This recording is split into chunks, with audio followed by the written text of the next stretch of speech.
बिहार प्रारंभिक शिक्षक संघ के नेता अनिल कुमार जी, मुस्तफा आजाद जी एवं इस अवसर पर उपस्थित पशु टीकाकर्मी संघ के प्रदेश अध्यक्ष जी, सिंचाई विभाग कर्मचारी यूनियन के राष्ट्र सचिव समूह जी एवं हमारे विभिन्न विभागों से आए हुए तमाम क्रांतिकारी साथियों, मैं अपनी ओर से एवं अपने राज्य कमेटी की ओर से आप तमाम साथियों का मैं क्रांतिकारी अभिनंदन करता हूँ। साथियों, हमको कुछ तो कहना नहीं, तमाम बातें हो चुकी। हम बहुत ही चंद शब्दों में अपने बहुत ही कम बात शब्दों में हम अपनी बात को रखेंगे। बहुत सारे साथी बहुत देर से आए हुए हैं, 11:30 का समय था। बहुत सारे साथी खाना पीना खा करके 2 बजे 2:30 बजे तक लोग आ रहे हैं, तो कोई बात नहीं है। फिर भी हम लोगों का जो काम है, हम लोग अपना ड्यूटी पूरा करने का प्रयास करते हैं। जो हम लोगों को ड्यूटी दिया गया, जो भार दिया गया है, हम अपने भार अपने दायित्व एवं कर्तव्यों का निर्वहन करने का हम लोग प्रयास करते रहें। तो साथियों, आज जो हम लोग कन्वेंशन कर रहे हैं, इस कन्वेंशन का क्या उद्देश्य है, कन्वेंशन करने का क्या कारण है कि हमको कन्वेंशन करना पड़ रहा है।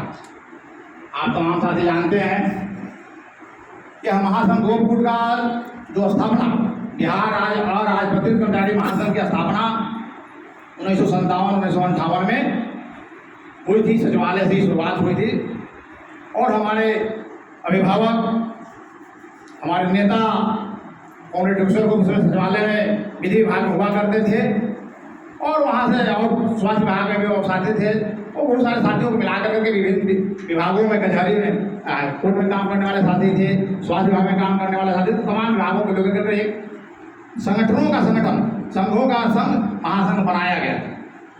क्योंकि अंग्रेजी हुकूमत से मात्र 10 साल पहले देश आजाद हुआ था और कर्मचारियों पर बहुत सारे कंडक्ट रूल्स थोपे हुए पहले से। तो उस तमाम कंडक्ट रूल को धता बताते हुए संगठन निर्माण हुआ, महासंघ का निर्माण हुआ और सरकार के समक्ष अपनी बात हम कैसे रखें। वहाँ से 58 के बाद राज्य सम्मेलन के बाद 58 राज्य सम्मेलन हुआ, तो उसके बाद से विधिवत कार्रवाइयाँ शुरू हुई। तो सरकार को समय जो ज्वलंत मुद्दे थे, कर्मचारियों के जो ज्वलंत मुद्दे थे, केंद्रीय कर्मचारियों को वेतन कुछ मिलता था, राज्य कर्मियों को वेतन कुछ मिलता था, भत्ता कुछ मिलता था, उन्नति का कोई नियमावली नहीं था, नियुक्ति कोई प्रक्रिया नहीं थी, बहुत सारे विसंगतियाँ थी। तो सब विसंगतियों पर जो तत्कालीन मुद्दे थे, उस पर तत्कालीन नेताओं के द्वारा जो कार्रवाइयाँ शुरू हुई और तमाम कार्रवाइयाँ शुरू होने के बाद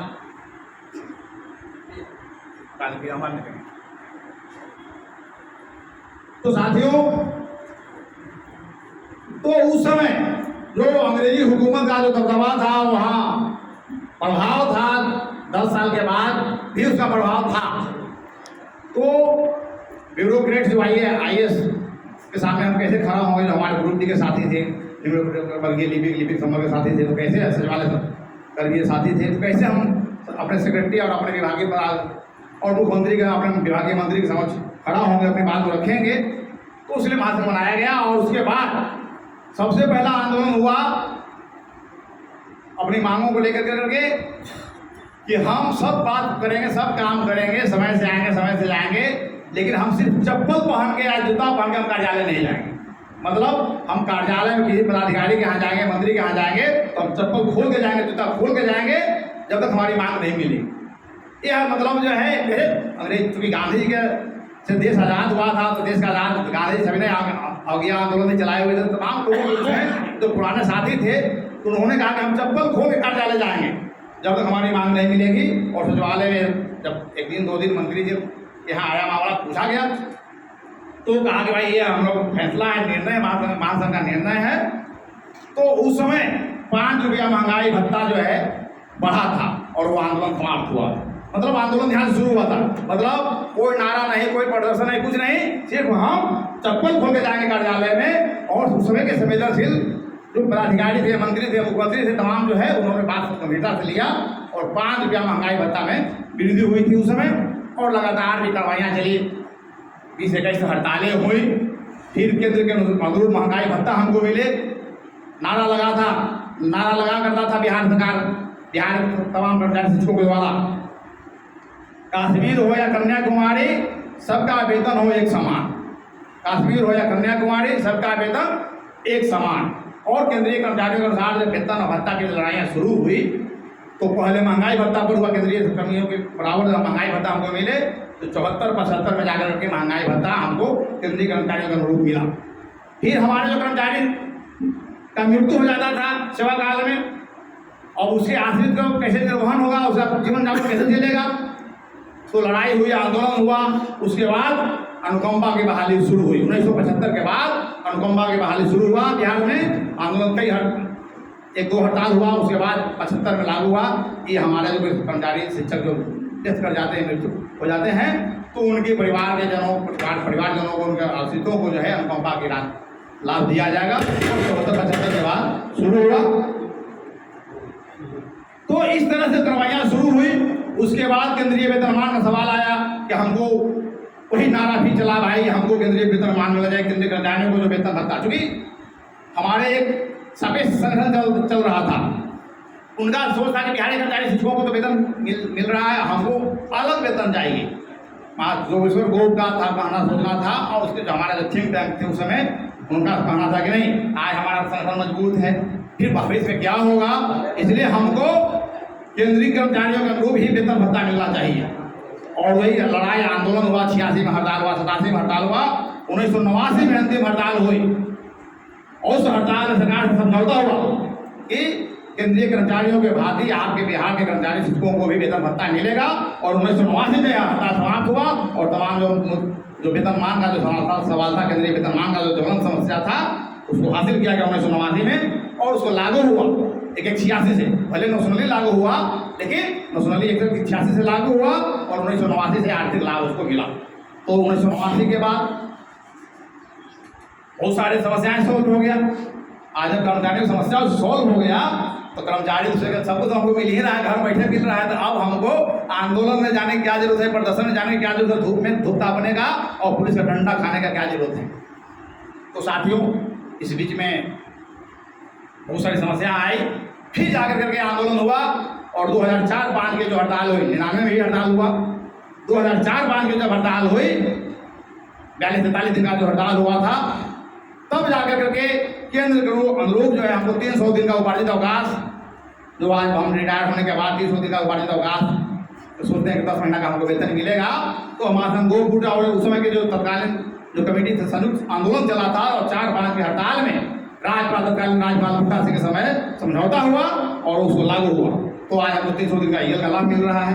तमाम कर्मचारी शिक्षक जो आंदोलन में थे, नहीं थे, सभी तमाम लोगों को मिल रहा है।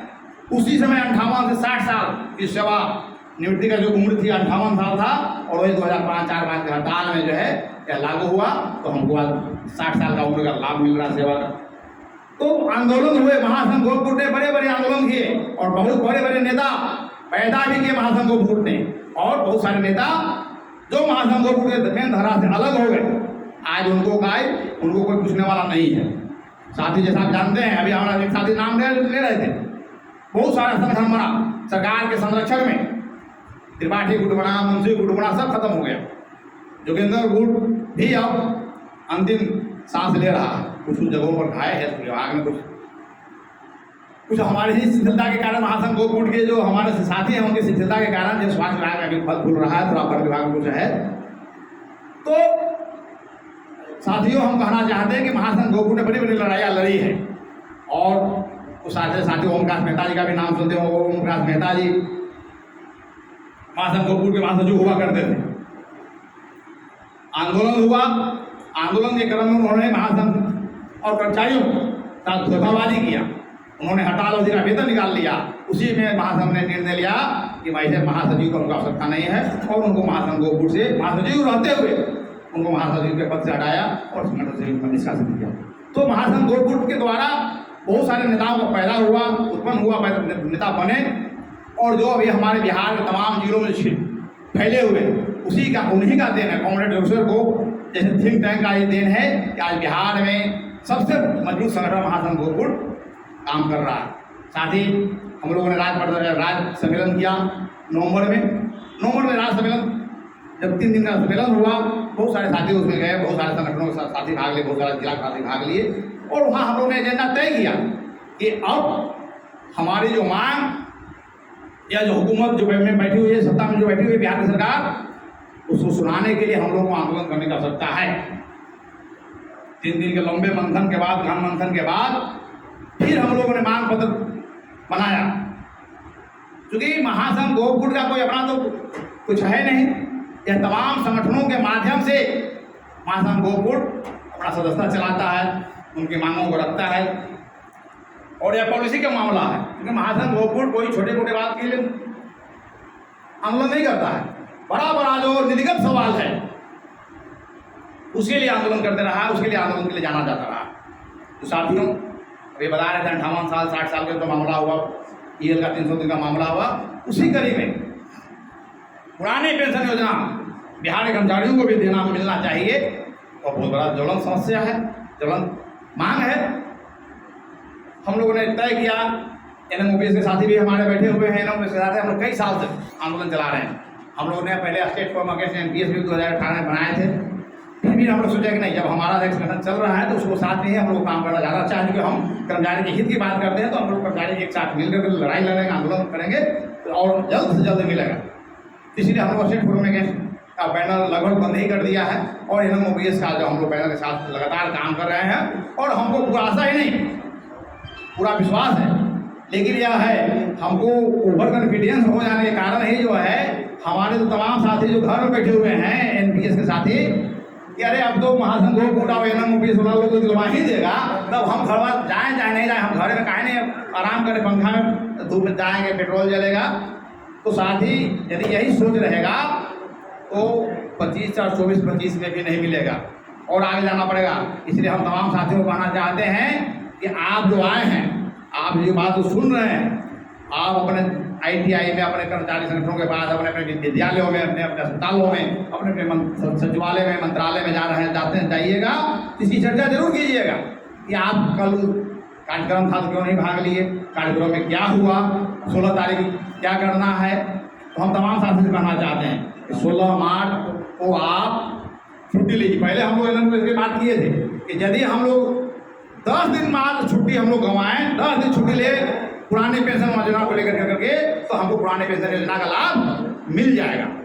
हम लोग तिवारी जी बैठे हुए, शशिभूषण जी बैठे हुए, वरुण पांडे जी आज संजोग बस नहीं आए, उनका नाम भी हम लोग दिए, बातचीत हुई थी, लेकिन कुछ पारिवारिक कारण थे, परिवार को लाने गए हुए गाँव पर, नहीं आए वरुण पांडे जी। तो हम लोग ने तय किया कि यदि NPS के कर्मचारी 1 दिन 1 साल 2 साल के अंदर में यदि 10 दिन छुट्टी लेने के लिए तैयार हो जाता है, 10 दिन छुट्टी अपना कटवा लेता है, तो उसको हम लोग पुराने पेंशन योजना का लाभ दिलवा के रहेंगे। लेकिन हम देख रहे हैं जो ये स्थिति बनी हुई है, वो साथी पता नहीं बाल बच्चा जब देखते होंगे, आज हम लोग के साथ अभी बात हो गई है कि जो साथी रिटायर कर जाते हैं और जब यदि उनको पेंशन नहीं मिलता है या बुढ़ापा में, मान लीजिए पेंशन यदि नौकरी भी नहीं करते, बुढ़ापा में है तो बुढ़ापा में कठिन हो जाता है, जब उनको देख रेख करने वाला नहीं होता, उनके पास पैसा की तंगी हो जाता है। तो इसलिए अंतिम समय तक हम वेतन कमाते हैं, रिटायर करेंगे तो 1 लाख रुपया मिलता था, उस समय उस दिन 50,000 मिलता था, और रिटायर करने के बाद पैसा भी नहीं मिलेगा। तो हमारा जो बाल बच्चा होगा, हमारा जो पोता पोती होगा, क्या उसी उत्साह के साथ हो सकता है सेवा करेगा। कुछ लोग कर सकते हैं, 2% कर सकता है, 4% कर सकता है, लेकिन अधिकांश घर में ये प्रॉब्लम आएगा। अधिकांश लोगों का अब तो बुढ़वा जल्दी मर जाएगा, बुढ़िया, तब जो है कह रहा इसको हम धोते चलेंगे। और यदि आपको पेंशन मिलते रहेगा तो लगेगा 20,000 25 रुपये तो पेंशन मिलेगा। इनसे इनका तो 5,000 का दवाई चल जाता है, 5,000 का खाना चल जाता है, बाकी 15 रुपये तो हम ही ले रहे हैं। तो उस ख्याल से उनको और बढ़िया से ट्रीटमेंट देगा, स्वास्थ्य का देखभाल करेगा, उनको मान सम्मान देगा। तो इस मान सम्मान की लड़ाई पुरानी पेंशन या कोई पैसे की लड़ाई नहीं है, या बुढ़ापे के मान सम्मान की लड़ाई है। और इसके लिए तमाम साथियों को हमको सोचने की आवश्यकता है, जागने की आवश्यकता है साथियों। इसी तरह से आज बहुत सारे अप्रैल 2019 से 29 विरोध लगा हुआ है, हमारे बहुत सारे साथी सेवानिवृत्त होते जा रहे हैं।